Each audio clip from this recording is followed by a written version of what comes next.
Boa noite, irmãos. Paz do Senhor a todos. Vamos ficar de pé um instantinho para a leitura da palavra do Senhor. Você pode abrir a sua Bíblia em Romanos, capítulo de número 12.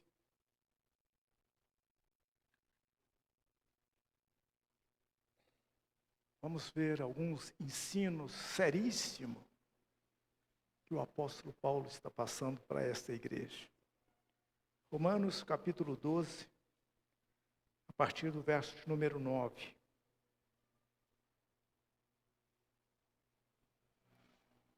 Olha o que ele diz. O amor seja sem hipocrisia. Detestai o mal, apegando-vos ao bem. Amai-vos cordialmente uns aos outros com amor fraternal, preferindo-vos em honra uns aos outros. No zelo não sejais remissos, sede fervorosos de espírito servindo ao Senhor,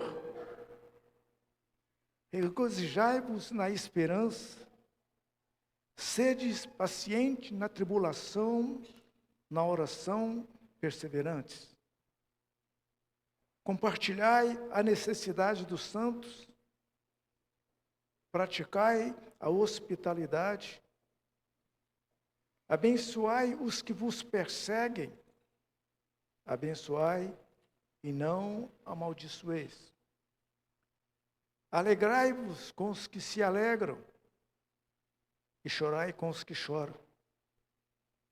Tende o mesmo sentimento uns para com os outros, em lugar de serdes orgulhosos, condescendei com o que é humilde.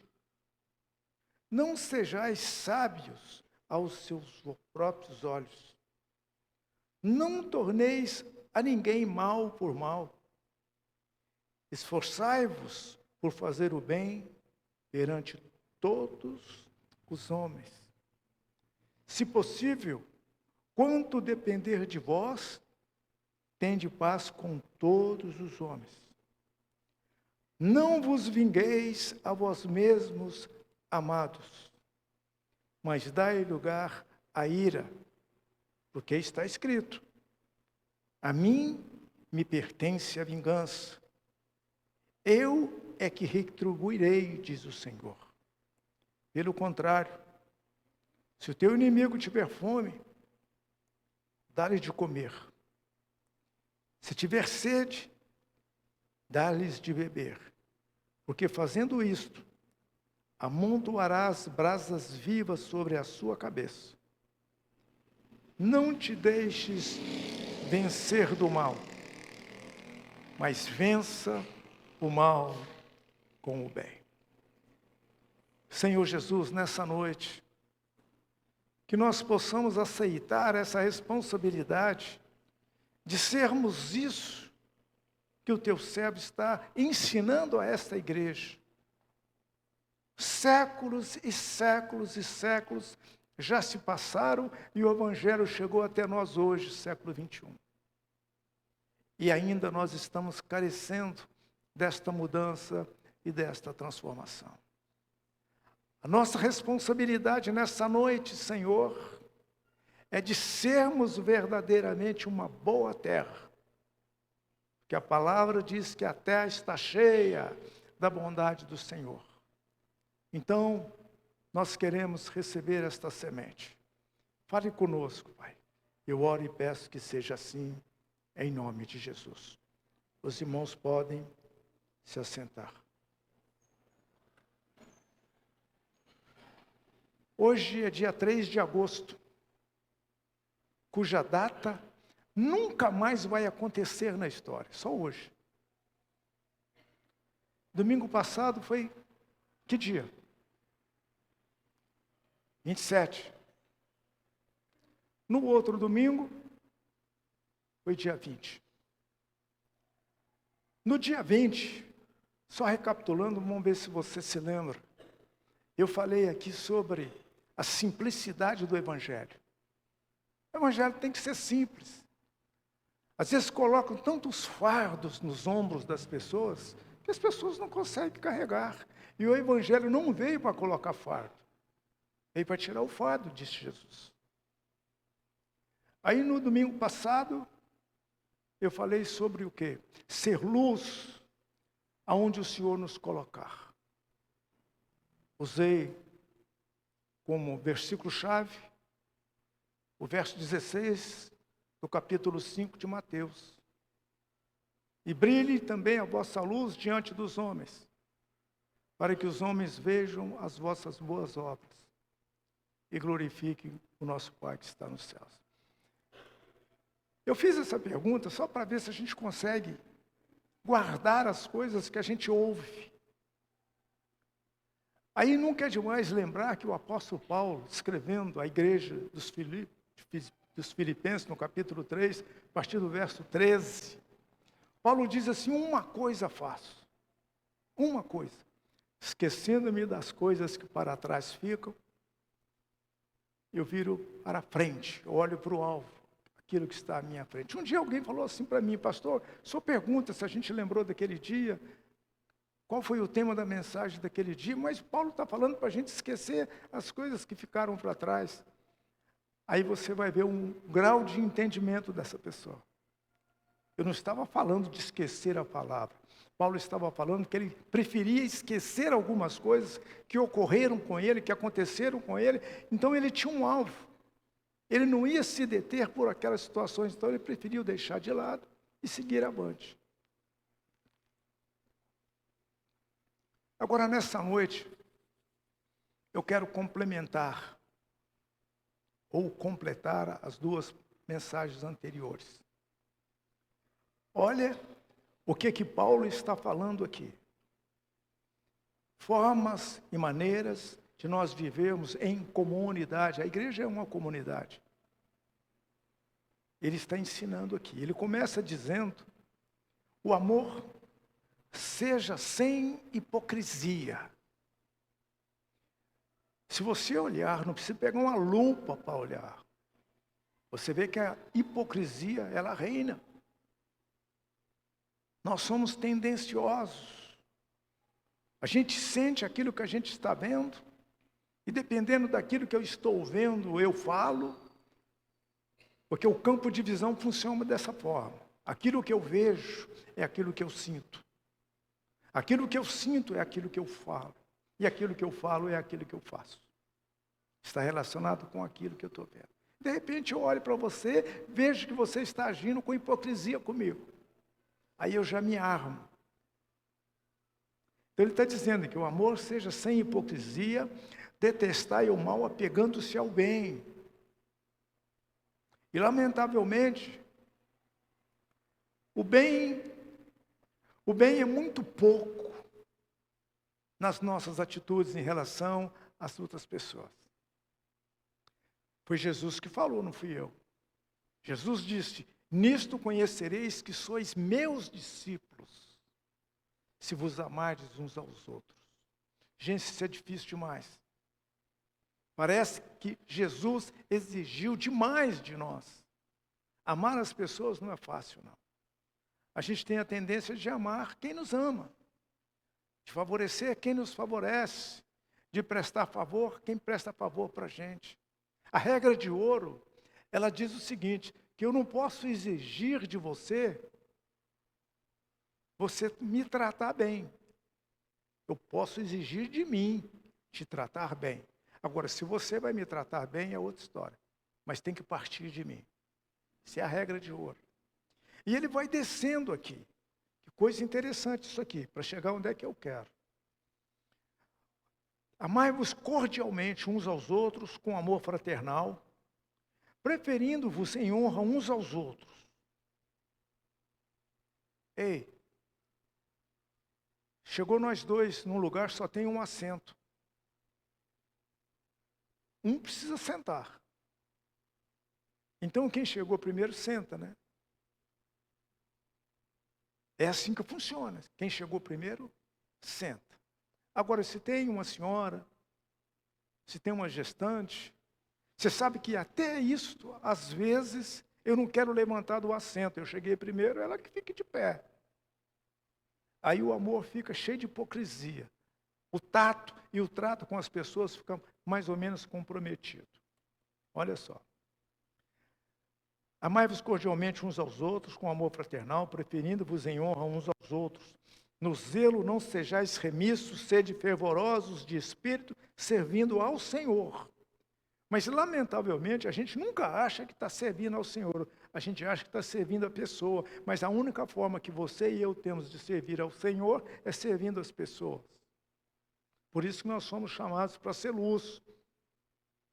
Nesses 2 domingos atrás eu vim falando a respeito disso. Porque muitas vezes a gente conhece o crente quando ele abre a boca, quando ele fala. E ultimamente, gente, não tem saindo muita coisa boa das nossas bocas, não. O nosso julgamento é muito duro. Nós julgamos sem temor, adjetivamos as pessoas sem nenhuma pena, sem piedade. A gente julga. É a natureza humana nossa. No zelo não sejais remissos, sede fervorosos de espírito, servindo ao Senhor. Regozijai-vos na esperança, sede pacientes na tribulação, coisa que não acontece conosco. Quando nós estamos enfrentando a tribulação, a gente sai do salto. A gente fica armado. E muitas vezes, dentro desse estar armado, a gente ataca sem nenhuma compaixão. Porque a coisa parece que fugiu do nosso controle, né? Aqui está dizendo. Compartilhai as necessidades dos santos. Praticai a hospitalidade. É difícil. Praticai a hospitalidade. É uma recomendação que Paulo está falando a essa igreja, porque até então o evangelho não tinha chegado lá, então eram todos crentes novos.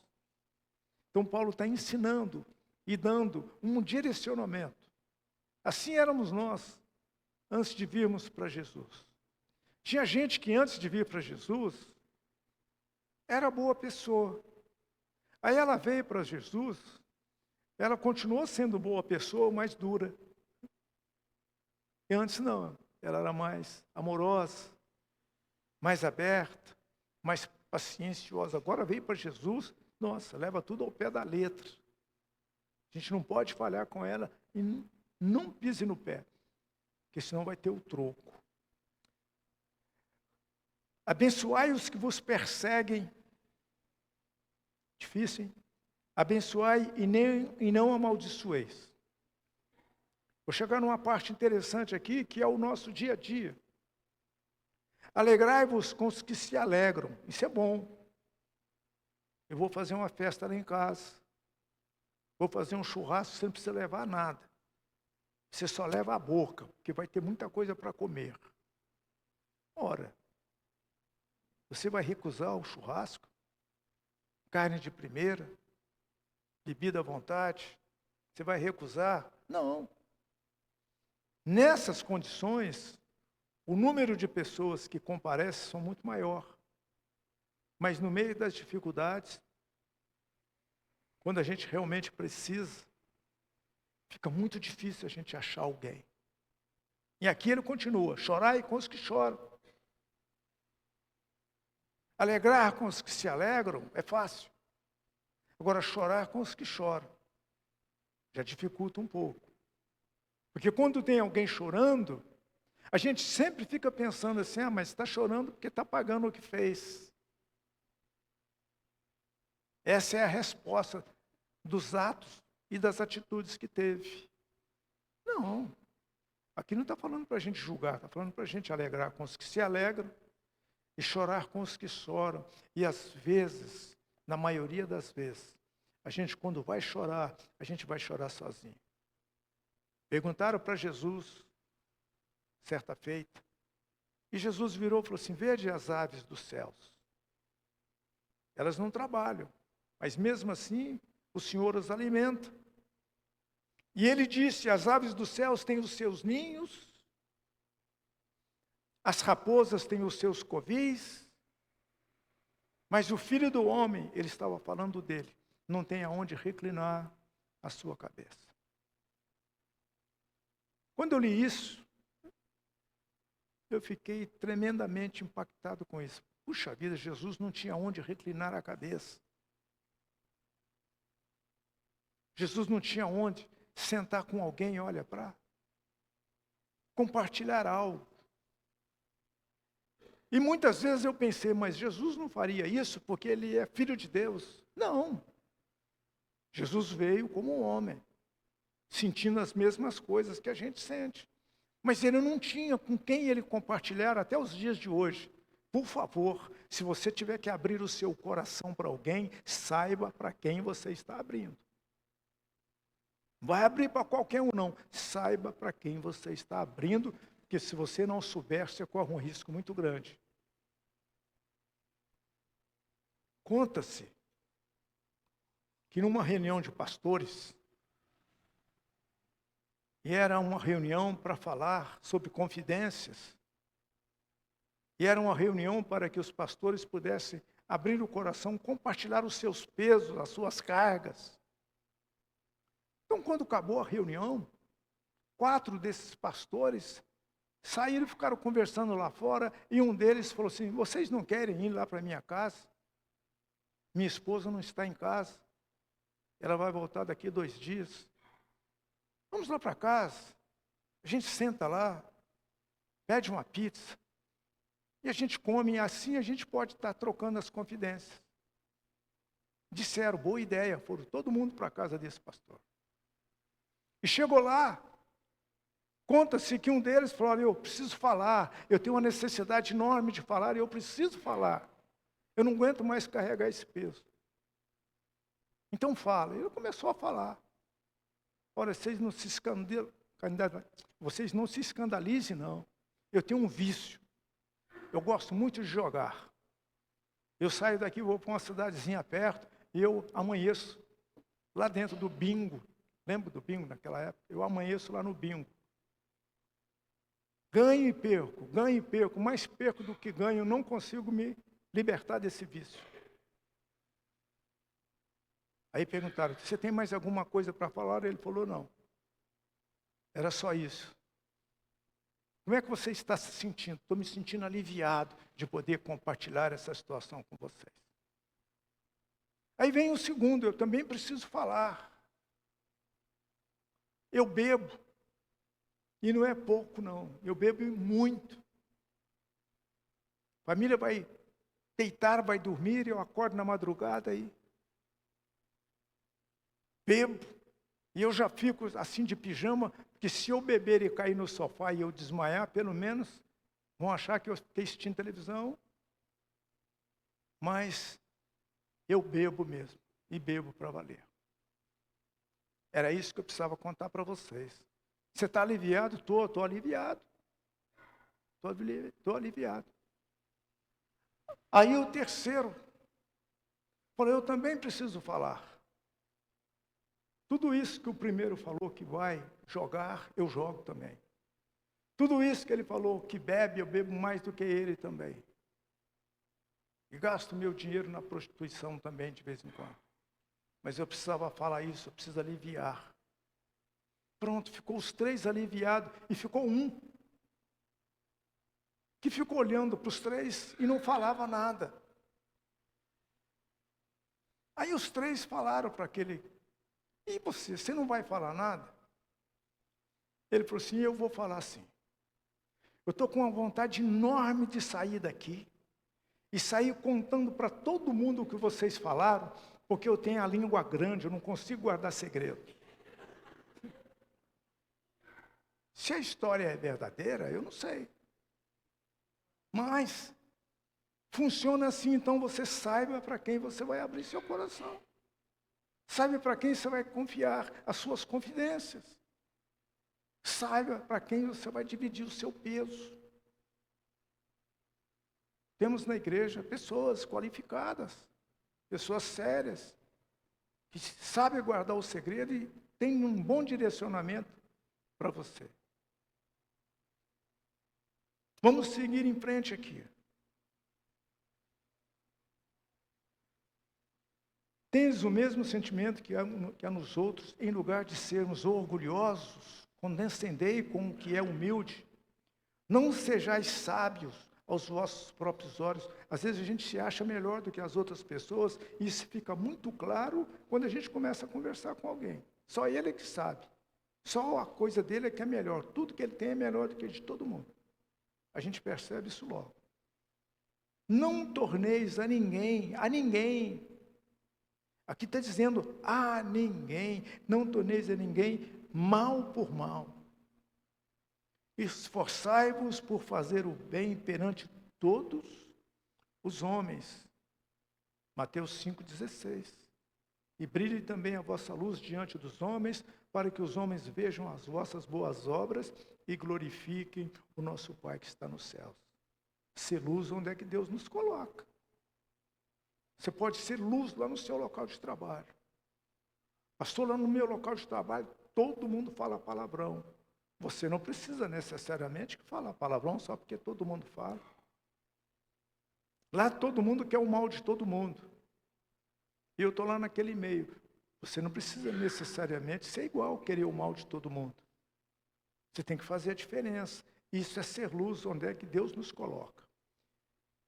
E ele vai descendo aqui, se possível, no que depender de vós. Não é do outro, não. De vós. Tendes paz com todos. É difícil muitas vezes, gente. No que depender de nós, nós devemos ter paz com todos. Só que chega uma hora que não dá. E quando chegar essa hora que não dá mais ter paz com todos, então a gente sai de cena. Para que eu vou ficar? Então eu saio de cena. Sai de cena. E quando você sair de cena, você vai se sentir muito melhor. E aquela pessoa, quando vê que você se ausentou, vai ficar pensando, o que foi que aconteceu? Agora começa o que nós devemos fazer. Não vos vingueis a vós mesmos, amados, mas dai lugar à ira, porque está escrito.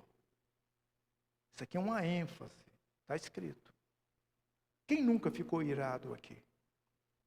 Quem nunca ficou nervoso? Quem nunca perdeu o controle?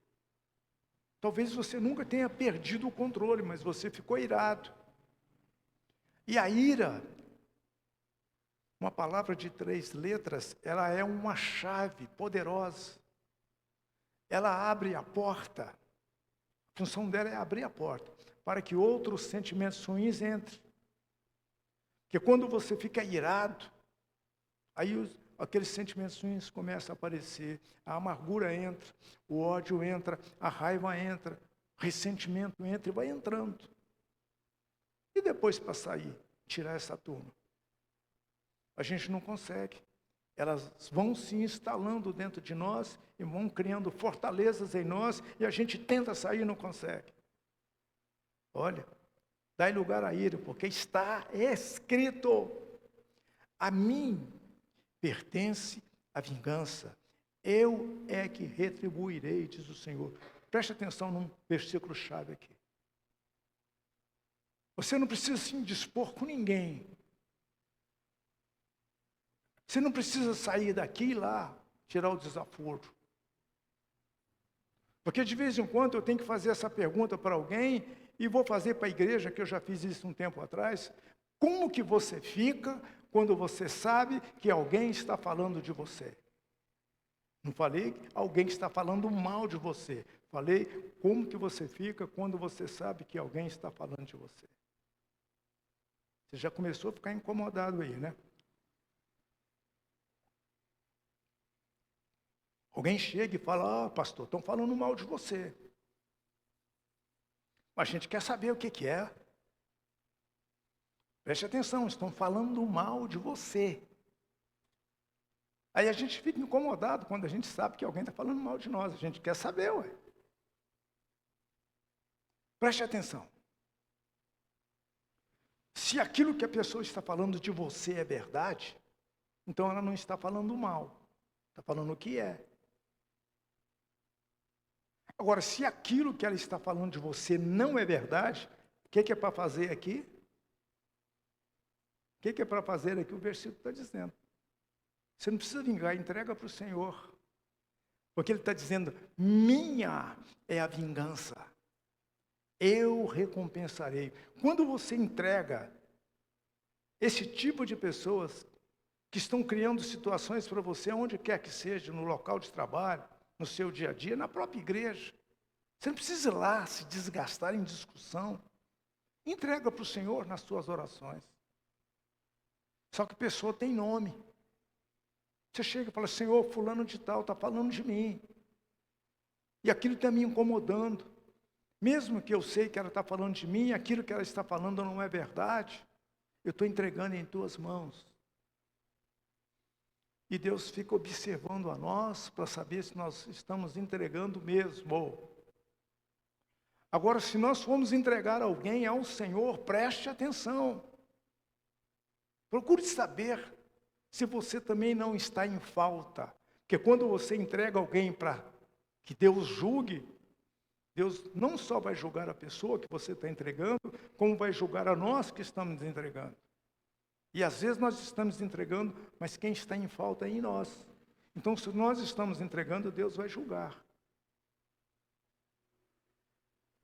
Aqui o gostoso disso tudo é que quando a gente entrega alguém ou algo para Deus, nós estamos dizendo que nós confiamos nele, e o que ele vai fazer? Por nós confiarmos nele, ele vai nos recompensar. Só que Deus não vai fazer aquilo que você quer, não vai fazer aquilo que eu quero, não vai fazer aquilo que nós queremos. Deus vai fazer aquilo que ele, como Deus, faz. Você pega o livro de Tiago, o capítulo 1 de Tiago, verso de número 20. A palavra diz assim, que a ira do homem não provoca a justiça de Deus. Você não vai fazer como alguns irmãos exagerados aí. Falei para o Senhor vai lá e espreme ele. Eu fico imaginando Deus espremendo a gente, né? Como é que seria? Senhor, vai lá e torce o pescoço dele. Fico imaginando Deus torcendo o pescoço das pessoas. Aí chega a vez de Deus torcer o meu pescoço. Aí como é que eu faço? Como é que eu faço? Que agora chegou a minha vez que Deus vai torcer o meu pescoço? Aí eu vou pedir que Deus tenha misericórdia de mim e eu não tive misericórdia do outro. Aqui está dizendo, entrega para o Senhor. Entrega, gente. Não é para ficar com aquilo, não. É para entregar ao Senhor. Eu recompensarei, diz o Senhor aqui. Vou descer mais um pouquinho. A mim, Deus falando, pertence a vingança. Eu é que retribuirei, diz o Senhor. Pelo contrário, se seu inimigo tiver fome, o que é para fazer com ele? Deixa ele morrer de fome. Não é isso que está dizendo aí, não? Não, gente? Olha, então a minha Bíblia aqui está errada. Se o seu inimigo tiver fome, dá-lhe de comer. E não é o resto, não. Dá-lhe de comer. Se você estava comendo lasanha, aquela lasanha dessa altura assim, você vai ter que guardar um pedaço para ele. Se você está comendo uma torta de palmito, não é um pedacinho, não, é um pedação. Você tem que dar para ele. Mas, pastor, ele é meu inimigo. Qual é a Bíblia que está mandando? Não sou eu. Porque se for eu vou fazer igual você, não vou dar nada, não. Vou comer primeiro. Se sobrar, eu dou. Aí ele desce aqui. Se tiver sede, dá-lhe de beber. Gente, 2 elementos essenciais para a sobrevivência. Comer e beber. Está com fome? Vou te dar comida. Está com sede? Eu vou te dar água, está dizendo aqui. Olha, porque se eu fizer isso, eu vou juntar brasas vivas sobre a minha cabeça. Isso é bênção para nós. O que é juntar brasas vivas sobre a nossa cabeça? Nenhum sentimento e pensamento ruim vai se hospedar dentro de nós, porque as brasas vão queimar quando esses pensamentos chegarem. Agora, para finalizar esse capítulo, verso de número 21. Não te deixes vencer do mal, mas vença o mal com o bem. Você entendeu isso? Não te deixes vencer do mal. Vença o mal com o bem. Mas para eu poder vencer o mal que está em mim, eu preciso vencer o que está em mim primeiro. Não é fazer o bem para ele. Primeiro eu preciso vencer o mal que está comigo. Aí depois eu posso fazer o bem com muita naturalidade. Então existem alguns inimigos em nós que precisam ser vencidos. Desculpe a força e a dureza da expressão. Sempre cito isso. Há muita coisa ruim em nós, que nós precisamos vencer isso. Senão o nosso amor não vai ser um amor sem hipocrisia, que Paulo está falando aqui. Preciso vencer o que está em mim. E quando a gente vence aquele mal que está em nós, nós temos todas as condições de ajudar as pessoas a vencer o mal que está nela. Pedro diz que aquele de quem é vencido torna-se escravo do vencedor. Uma situaçãozinha me venceu, eu sou escravo dela. Então, desesperadamente, eu tenho que buscar as minhas forças em Deus para vencer aquilo que está me vencendo. Por isso que é difícil a gente deixar um vício. Quando o vício toma conta da gente, é difícil a gente vencer. Aí a gente fica pedindo para Deus, Senhor, tira isso de mim. Não é Deus que tira, não foi Ele que pôs. Somos nós que precisamos decidir. Eu decido que a partir de hoje, eu não vou mais carregar isso. É igual a culpa. A gente fica carregando culpas. E aquela culpa vai jogando a gente para baixo. E parece que quanto mais culpa a gente carrega, mais pesado aquilo fica. E aí a gente tem o hábito de dizer assim, a culpa é minha. Você já viu alguém falar? A culpa é minha. Então, muito bem, se a culpa é sua, você é o proprietário dela.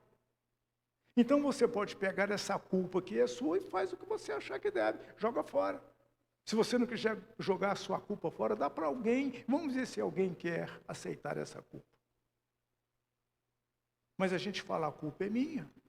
Então, se a culpa é minha, eu vou jogar no bueiro, vou sair daqui e vou jogar lá naquela boca de lobo. E essa culpa nunca mais vai sair de lá para me perseguir. Já aconteceu. Já aconteceu, embora ninguém possa voltar atrás para fazer um novo começo. Todos podem começar agora e fazer um novo fim. Isso é uma máxima. E sabe de quem é essa frase? Alguém se lembra? Francisco Cândido Xavier, que eu vi com esses olhos aqui. Que a terra vai demorar para comer, porque eu não vou agora não. Chico Xavier, eu morava ali do lado de Uberaba, um dos maiores médiuns do mundo. Essa frase é dele. Veja que verdade.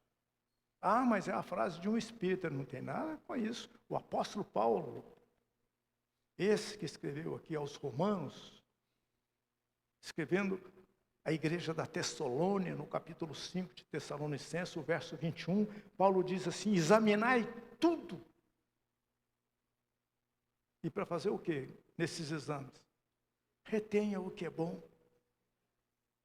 Examinai tudo, retenha o que é bom. Nós não precisamos ser crente fechado, não, gente. Abre a mente. Abre a mente. Não, eu só converso da Bíblia, eu não sei falar de outro assunto. Vai chegar uma hora que nem você vai aguentar ficar perto de você mesmo. Você pode conversar outras coisas. Tantas coisas boas. Se não tiver coisas boas para conversar, então só ouve.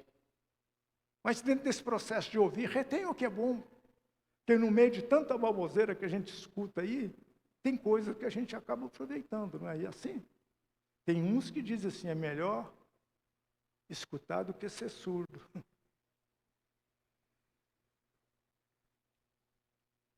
Então eu termino essa mensagem aqui, gente, dessa forma.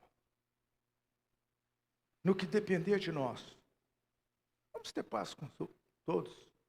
Se a pessoa não quiser paz com você, segue em frente. Não pare o fluxo da sua caminhada só porque fulano não quer paz com você. Segue em frente. Mas segue em frente com a sua consciência em paz. Segue em frente com a sua consciência limpa. Ah, pastor, mas estão falando de mim. Deixa eu falar, continua andando. Dá de ombro. Vai dando de ombro. Tempo de moleque na minha cidade, falava algumas coisas, a gente fazia assim.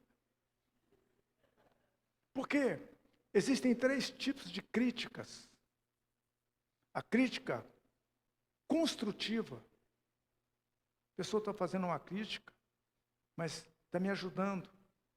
Eu falo muito alto e ninguém nunca falou para mim, você fala alto demais. Aí chega alguém, fala assim, olha, desculpe, você falou até bem, mas você fala muito alto, você pode falar mais baixo. Na hora a gente vai ficar até meio assim, né? Mas depois você para, você vai analisar e vai pensar assim, acho que eu estou falando alto mesmo. Pronto. Aí você começa a achar um tom de voz. E tem a crítica destrutiva, que é a que a gente mais ouve, críticas destrutivas. Agora, o que se faz com essas críticas destrutivas? No meio dessas críticas destrutivas, tem alguma coisa que a gente pode tirar proveito. E o resto a gente joga fora. Agora, tem aquelas críticas, que tem gente que só sabe fazer crítica mesmo.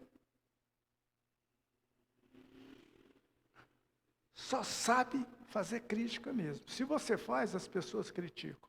Se você não faz, as pessoas criticam também. Então, já que é assim, então deixa eu fazer, pode criticar.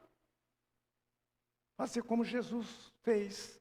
Ele disse, o meu Pai trabalha até agora. E eu trabalho também. Pode falar o que vocês quiserem. Vamos ficar de pé um instante? Vamos orar ao Senhor.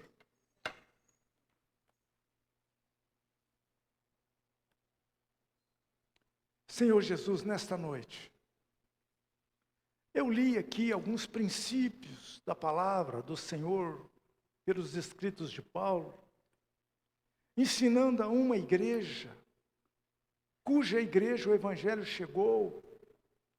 Então aquela igreja precisava passar por processos de mudanças e de transformações. E muitas vezes, a mudança, ela é um pouco demorada, porque é mais fácil a gente implantar o novo do que desfazer o velho. Então, na caminhada cristã, a gente vai caminhando de fé em fé, de glória em glória.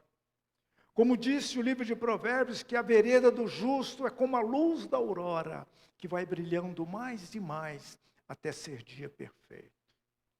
Que assim seja conosco, à medida que a gente vai caminhando, e que nós vamos nos aproximando da luz.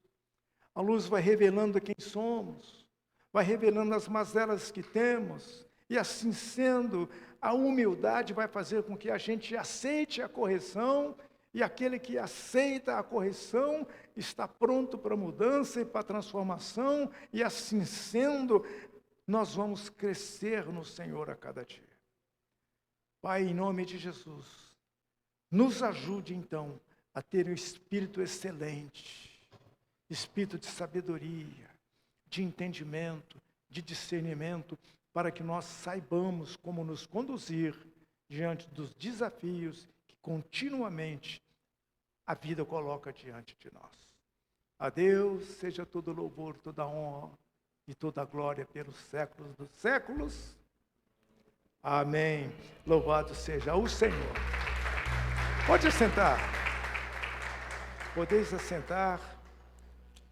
E nós vamos neste momento honrar o Senhor com os nossos dízimos, com as nossas ofertas. Você pode fazê-lo sem nenhum constrangimento.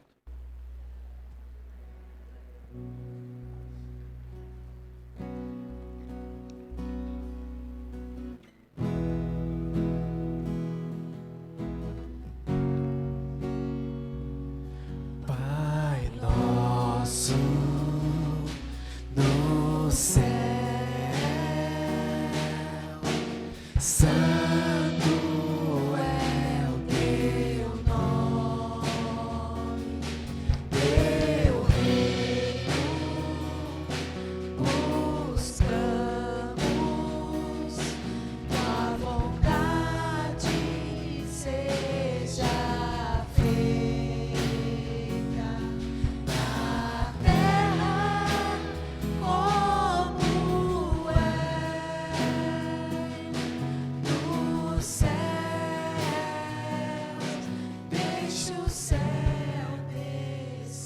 coloca um propósito nesta semente. Mês de agosto até dezembro é um pulo, é rápido demais. Coloca um propósito nessa sua semente. E nós vamos orar para que o desejo do seu coração, através dessa semente, se cumpra. Todos que estão aqui nessa noite precisam de um milagre, e Deus só precisa de uma semente para fazer a multiplicação dela. Senhor, nesta noite, com muita alegria, nós trazemos o nosso dízimo e trazemos a nossa oferta ao Senhor. Dizimamos porque te obedecemos. Trazemos a nossa oferta porque nós te amamos. Que esta semente, ao cair nesta terra fértil, abençoada, chamada obra de